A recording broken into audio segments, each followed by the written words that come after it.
आनंद ही आनंद बरस रहा। मैया के दरबार में आनंद की कमी नहीं है। बस दुनिया के आडंबर से पर्दा हटा करके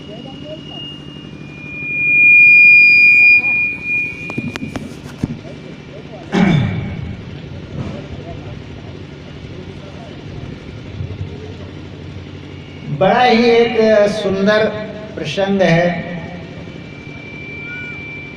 हम सभी ने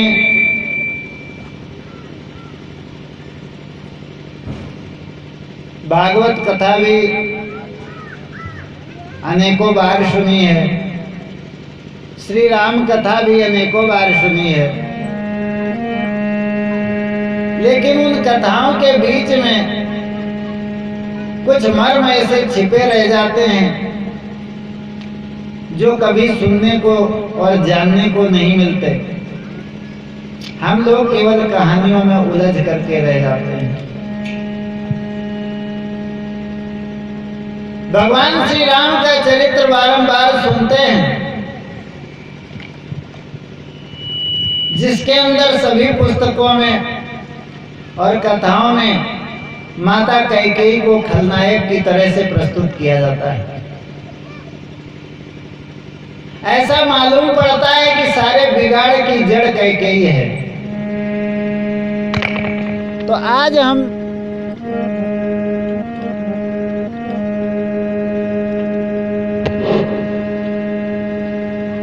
हम आपको वो प्रसंग सुनाएंगे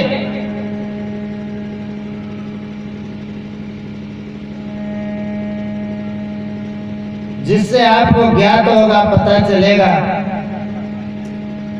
कि माता कैकेयी का श्री राम चरित्र के अंदर कितना बड़ा महत्व है, कितना बड़ा योगदान है और कितना सुंदर चरित्र है। और इसीलिए भगवान सूर्यकुल शिरोमणि भगवान रामचंद्र जी माता कैकेयी को सबसे अधिक आदर और सम्मान करते थे। लेकिन क्यों करते थे ये भक्तों को ज्ञात नहीं हो पाता है।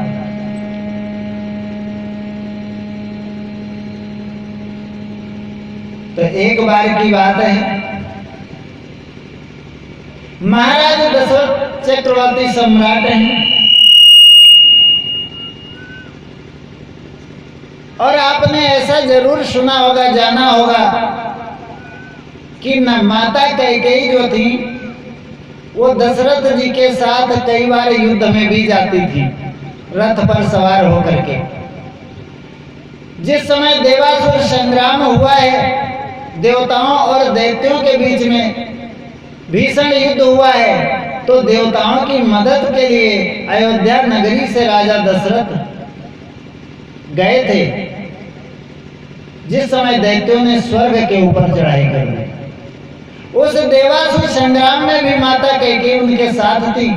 जहां लोग वक्ता लोग बतलाते हैं, विद्वान बतलाते हैं कि जिस समय रथ का पहिया निकला जा रहा था, माता कैकेयी ने उसमें अपनी उंगली लगा दी और उनके इस त्याग को देख करके महाराज दशरथ ने बाद में युद्ध जीतने के बाद में कहा कि तुम हमसे 2 वरदान मांग लो। तो कैकेयी माता ने कहा कि वो वरदान हम फिर कभी मांगेंगे, उस समय नहीं मांगा। और वही वरदान के रूप में उन्होंने भगवान राम को 14 वर्ष वन भेज दिया। ये कथा आप सबने सुनी, लेकिन हम ये बतलाना चाहते हैं, इतनी कथा तो सही है कि वो देवासुर संग्राम में गई थी, वरदान के लिए महाराज दशरथ ने वचन दिया था। बाद में माता कैकेयी ने वो वरदान मांगे भी, लेकिन इसके अंदर बहुत बड़ा भेद है, वो आज आपको जरूर जान लेना चाहिए। माता कैकेयी क्योंकि राजकुमारी थी, कैकेयी नरेश महान राजा की पुत्री थी, तो इसलिए युद्ध कला और रथ घोड़े इत्यादि चलाने में, हाँकने में भी बहुत निपुण थी। उनका ज्ञान बहुत अच्छा था। और युद्ध में आपको पता है कि एक ही आदमी अगर रथ हाँके और वही युद्ध करे तो फिर थोड़ा कठिन है, तो एक रथवान योग्य होना चाहिए।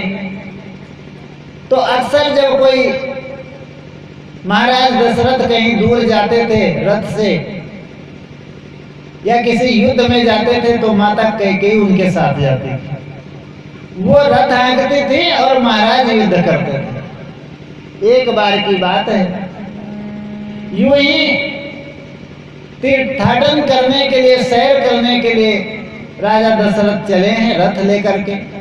कैकेयी को साथ ले लिया और चलते चलते घनघोर वन में बहुत दूर निकल गए।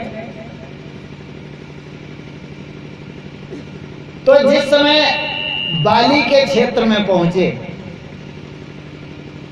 और बाली को अपने बल का बहुत बड़ा अभिमान था और ब्रह्मा जी का वरदान भी था कि जो कोई बाली के समक्ष पहुंचता था तो उस योद्धा का आधा बल बाली के अंदर आ जाता था स्वयं ही।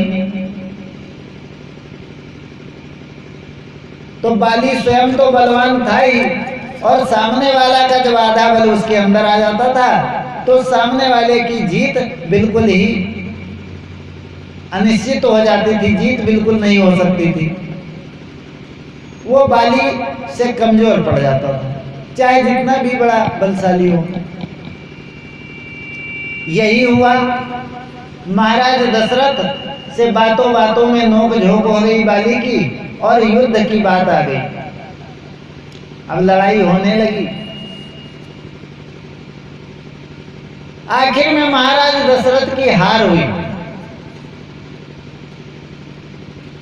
जब हार हुई तो बाली ने दो शर्तें रखी। कहा, हम तुम्हारे सामने दो शर्तें रखते हैं, उसमें से एक शर्त को पूरा करोगे तभी तुम यहां से जा सकते हो, क्योंकि तुम हार चुके हो।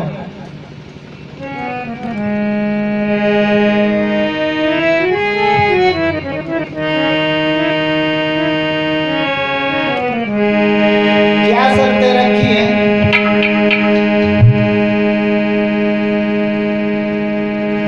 या ताज उतार धरो अपना, बोला ये जो राज मुकुट है इसको उतार कर हमारे पास रख दो, ये हमारी जीत की निशानी होगी।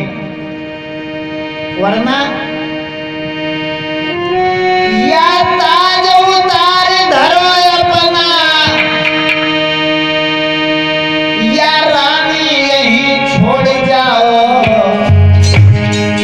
और मुख नीचा करके महाराज तुम अवधपुरी को लौट जाओ।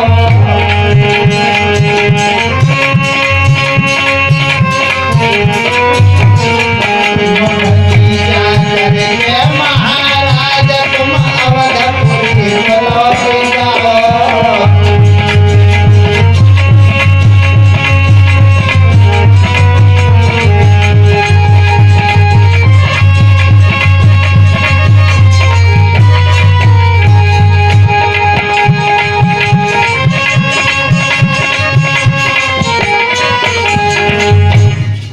ये दो शर्तें रख दी।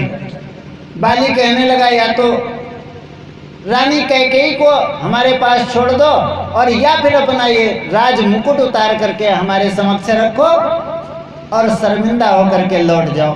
दोबारा बाली से भिड़ने की कभी कोशिश मत करना। कोई दूसरा उपाय तो था नहीं। महाराज दशरथ ने अपना राज मुकुट उतार करके बाली के समक्ष रख दिया और वहां से चले आए कैकेयी को साथ में लेकर के। महारानी कैकेयी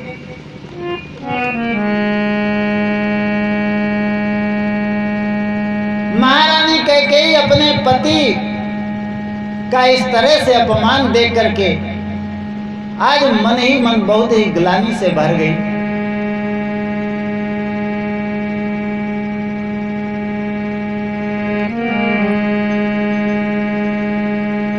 समय धीरे धीरे बीतता गया, लेकिन कैकेयी को वो बात नहीं भूली।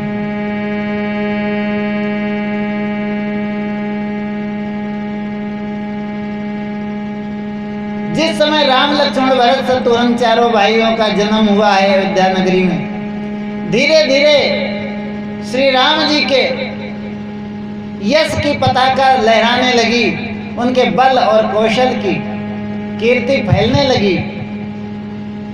कैकेयी बहुत विद्वान और ज्ञानी थी, उसे पता था कि ये कोई साधारण बालक नहीं है।